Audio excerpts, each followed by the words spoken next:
Welcome back, ladies and gentlemen, to another run of Mage Book Auto Battler. Today I'm going to be going over some basic tips and tricks on how to start your run to guarantee a better success and a more enjoyable run, so you have some understanding of how the game works. Today I'll be going with a Chaos run. I'm doing this so I have two starting characters that'll kind of help me showcase how my build works and some of the basic core mechanics. I'll be using a cross shield, barbarian double axe, the holy light staff, a shadow daggers. This is the core to my build.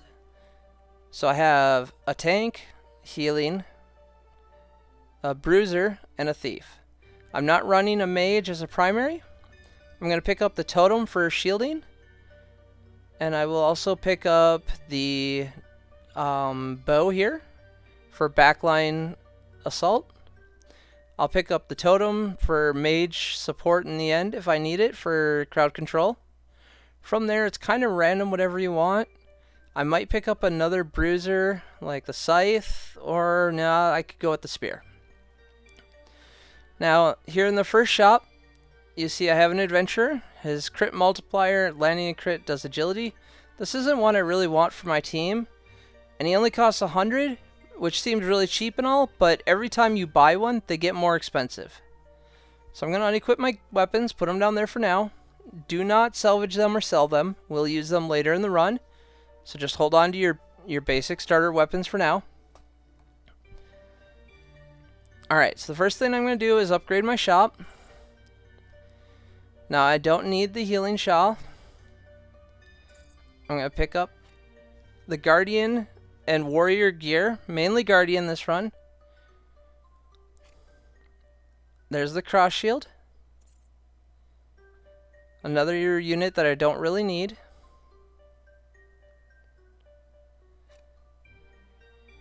I'm going to hold off on getting that for now. Strength up, but he's bleed. Don't really care. Constitution up. Don't really care.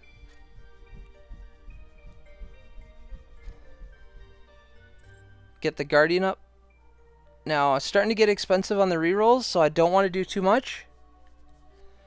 So I'm going to put the guardian gear on, but I put it on the actual defense guy, and I want it on the healer.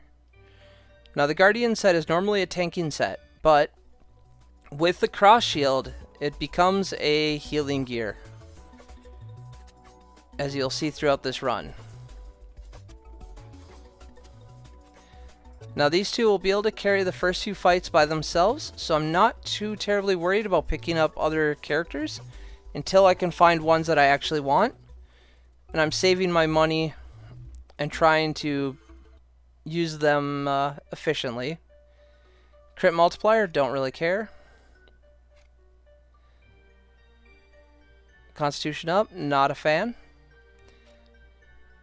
There's my warrior axes.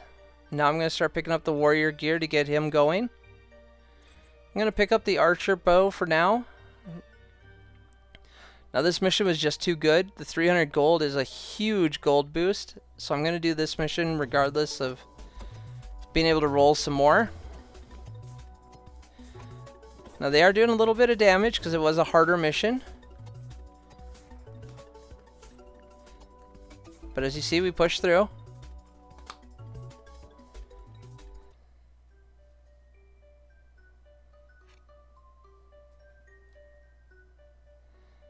Attack speed and poison. I'm not a fan of the poison, so I'm still going to hold off. I'm going to pick up a healing staff and the shield for now. Here is my first big hero. I'm going to purchase him because he's attack speed and lifesteal. Lifesteal is amazing.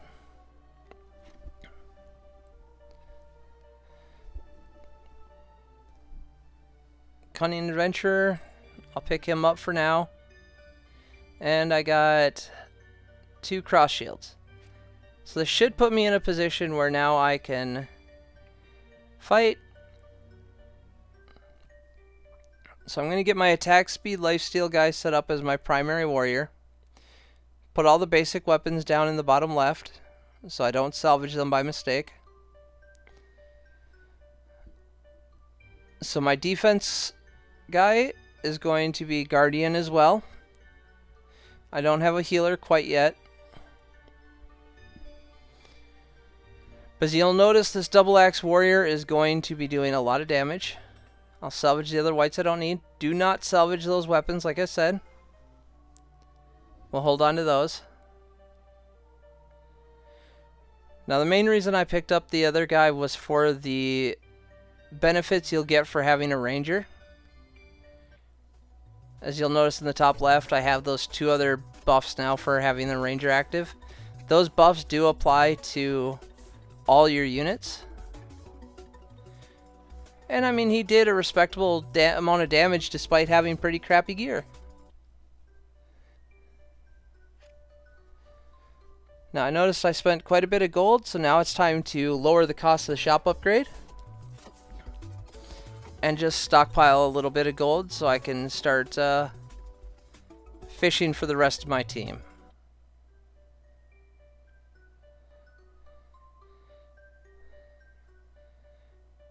Now we're coming up to an elite, but it's only a 400.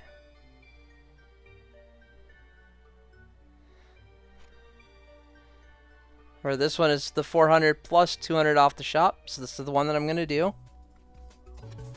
Min-maxing those bonus rewards is huge from taking a run from an okay run to a really good run. And you'll definitely notice it as you get later in the run. So we get our first relic reward. This relic necklace is insane. It adds a shield every time you heal. And that cross shield that I was talking about that I have heals multiple targets. So multiple targets are going to get a shield.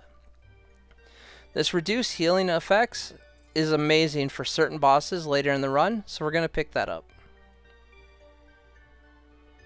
So I'm going to put the necklace on my healer. And since this heals all of my melee units that are in range of the shield, it's going to give them all shields.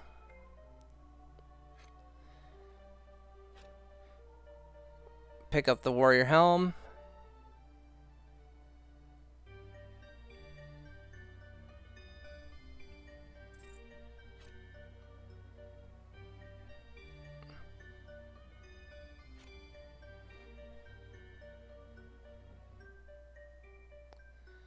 Now we have another cunning adventurer. I do kind of want to pick him up just for the bonuses that you can get for having additional stats out there. So what I'm going to do is I'm going to put some thief gear on him. Get my guardian gear properly set up.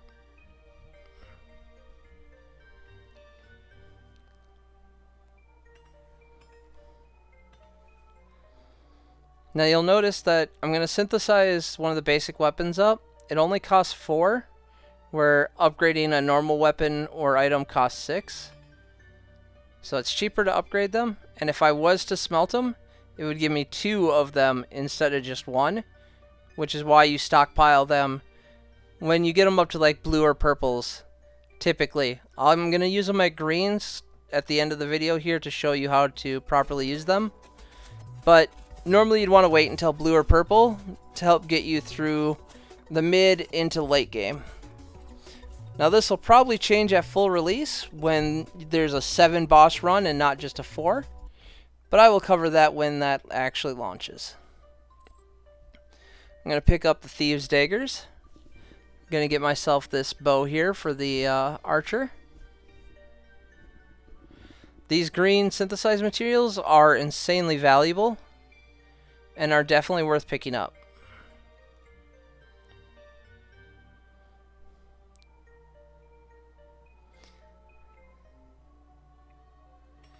And as now you'll see, because I picked up that other cunning adventurer, when we get into this fight, I now have 9 buffs up there because I have the 2 thief buffs on top of the 2 ranger buffs. And those buffs typically affect all ally types. And he's doing a respectable amount of damage. Don't need any of those. I would pick up a totem here, but it's gray, so I'm not going to worry about it.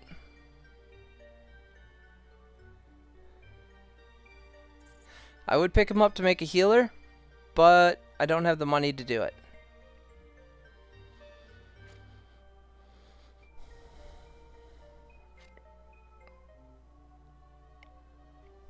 So now we get another 2 synth, but I'm going to upgrade my warrior's gear a little bit. We get 2 more green stones and a 300 gold reward.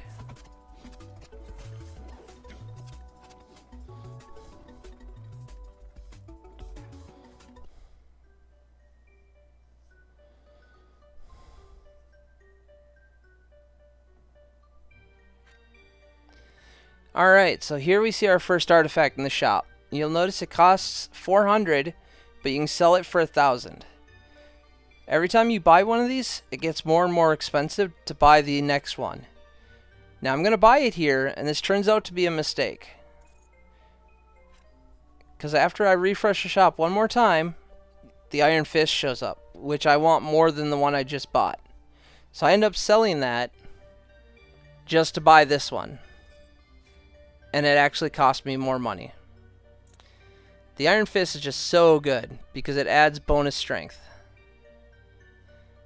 And you'll notice that one got more expensive too. That one now jumped to 2,000 per. So I do one more refresh and I get a 200 off the cost of the upgrade. And the way I look at those books and the bonus reward is it's like an extra 200 gold. It's just forcing you to spend it on upgrading your book level. So when you're comparing rewards, like if you see one is 500 and 200 book and the other one is 1,000, take the 1,000. It's a better deal.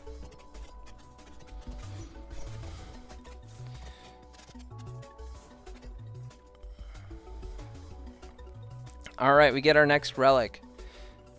So I'm going to take the double-edged necklace because lifesteal is amazing, especially when you have some strong hitting bruisers. So I'm going to put that on my melee warrior here. Again, I got 200 off the shop, plus some decent amount of gold. I'm just going to go straight into it. Right now my team is pretty stacked, and I have no real issues clearing most of the fights that are going to come up. So now is a good time to just try to find those really good rewards. Now I'm going to sell this in order to upgrade my shop. This is going to get me another blessing. I would love to take this blessing. I wish it affected all, but it's only priests. This one over here is going to give all my units health and is a good choice. Now I'm going to take this one for now because I know I'm going to get a healer later in the run.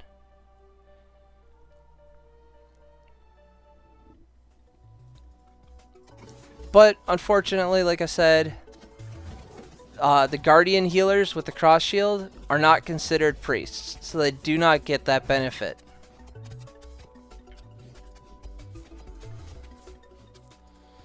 It has to be someone wielding that staff.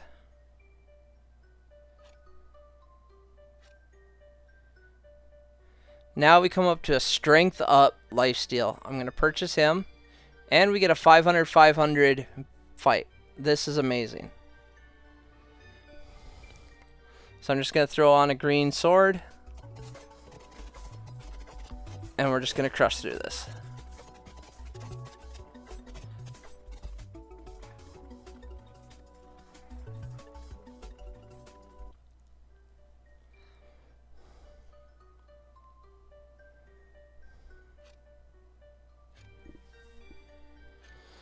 Now I'm just fishing for some decent gear or reward fights. I'm going to pick up the warrior blue piece. Trying to see it. No, there we go. We got another 200 off. Throw up the weapon on my new warrior. Now I got to thinking here, I'm better off putting all the gear on my new warrior because my first warrior does 206 base damage. When I switch all the gear over, because he's strength up, my new warrior does 223. He has a little bit less attack speed, but because of the way the Iron Fist scales off of strength, he is going to be much better served having that relic or artifact than the attack speed warrior. There are some attack speed relics that you can get later that will be better served for him. Alright, so we're now at the first boss of the Act 1. So I'm going to pick up the daggers for my thief. Finish gearing out some of my characters here. Another relic I can't afford.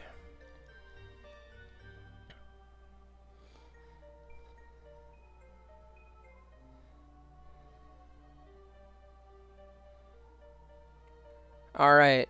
Now normally I wouldn't do this, but I'm going to show you how to properly smelt gear and upgrade it. So what we're going to do is we're going to take this warrior's weapon here, and I'm going to turn it from gray to blue. So I need 6 white to make it gray to green. And you get 2 per. Then you can synthesize it up. And then I already have 4, so I only need to smelt 1 green. And then you can synthesize it to blue. And basically you got to do that for half the materials because you use the basic weapons. So it's really strong to just hold on to them like I said. So let's get into this final boss fight. Now he is going to destroy my backline. I don't have an actual healer, and the cross shield only heals the allies that are within range.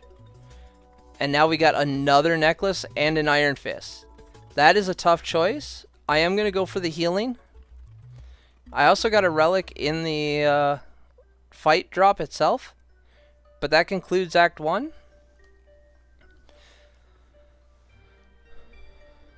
Healing factors increased by 50 points. That is huge. So the skill increase, I'm going to put that on my thief. And the healing relic is going to go on my other healer. Alright guys, well, that should be about wrapping up this video. If you have any questions so far, please leave a comment and I'll address them in future videos. Feel free to drop me a like and a subscribe, it really helps. And catch you next time when I drop part 2. And I'll see you later.